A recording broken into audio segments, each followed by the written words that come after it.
that's a it's interesting to me the way that our country was set up and the way that it was named is very interesting. Yes. We are you could essentially call the United States of America states of America that are united instead of the United States of America. Right. Because what United States of America makes people think is that we're all one thing. Right. When really we're 50 things connected. Correct. Right. And that's connected by borders because you can drive from one place to another without having to get on a boat.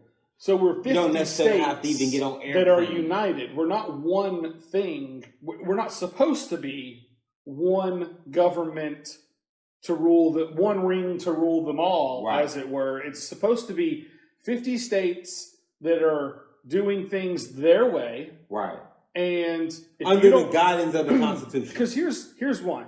Right, under the guidance of the Constitution. And here's why. People say, oh, well, if you don't like it in America, just leave.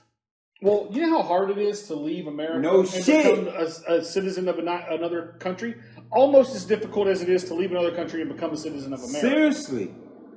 But do you know how hard it is to leave Florida and become a citizen of Massachusetts? Right. It's not that hard. If you don't like it in Florida, move to Colorado. Right.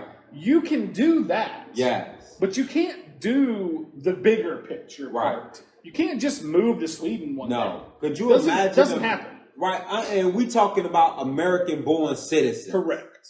Not immigrants that have come from other countries. Yeah, if they don't like it, they can leave. They can go back. Because they got citizenship somewhere else. But if you were born here, black, white, red, Mexican, whatever you want to call yourself, if your birth certificate was born in one of these American hospitals, for you to leave and go somewhere else, right, full time to become a citizen of another country is not very possible. Very difficult.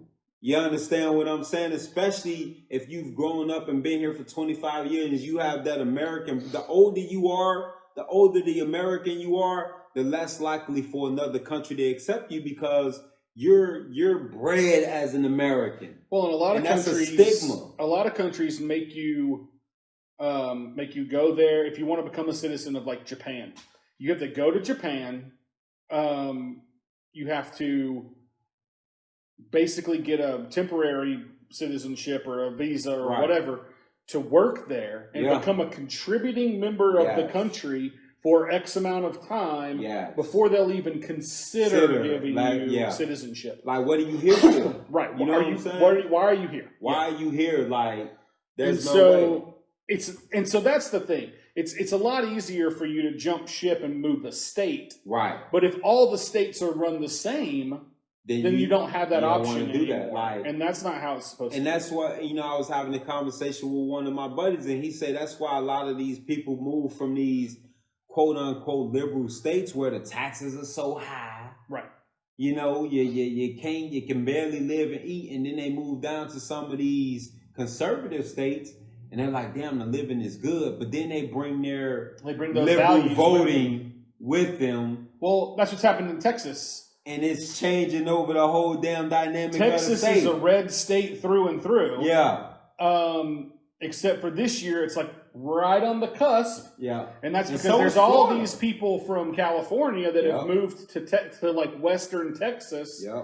And they're moving away from California because they're like, we don't like it here. But they're moving to Texas, and then they're trying to make Texas like California. And so did Florida. A lot of Illinois, Wisconsin, Midwestern people. But they're so entrenched in their gangbang mentality of, I vote blue. I voted blue all my life. But when you bring that blue voting to the red voting states, you're bringing with you what you're trying to leave behind. Yes, you're bringing the taxation. You're bringing all of that. And it's like, no, man. Like... You're not understanding what's really going on. Somebody was telling me last night, I had a meeting with a social group that I'm part of, a Mardi Gras crew. And this lady was telling me last night, because we were talking about this whole thing of people like migrating to different states and stuff. and she said they just went out west somewhere, or like northwest to like South Dakota or something like that, right? Like one of the far north states. And she said that somebody out there told them that they were the first people they've ever met from Florida that didn't have a New York accent.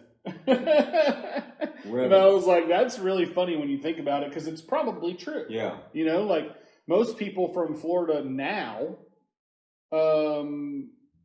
most of the state isn't from Florida. No, especially when you go down to Miami. And right. And that's where most of the state is, you know, Miami, Orlando. Tampa, Orlando, Jacksonville. It's very... So it's not up until you get up into the Panhandle and some of the curve, you know, some of the bend, like Ocala, Gainesville, those areas are pretty southern still.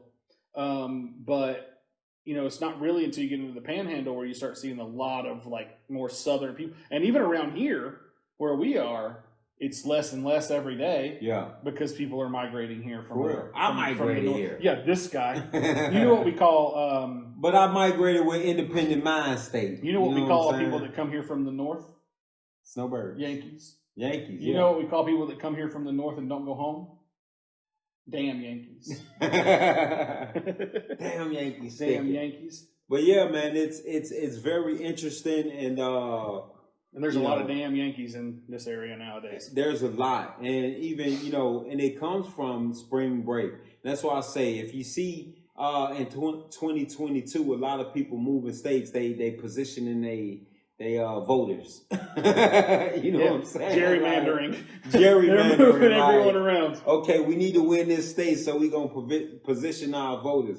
But even that's if you an interesting thought. Even if you think about a state like Georgia, like, especially in Atlanta, a lot of people from the Midwest moved to Atlanta, and it's a big city, and Georgia just flipped to a blue state. And you know, Georgia has become this is an interesting thought, and I just thought of it just now.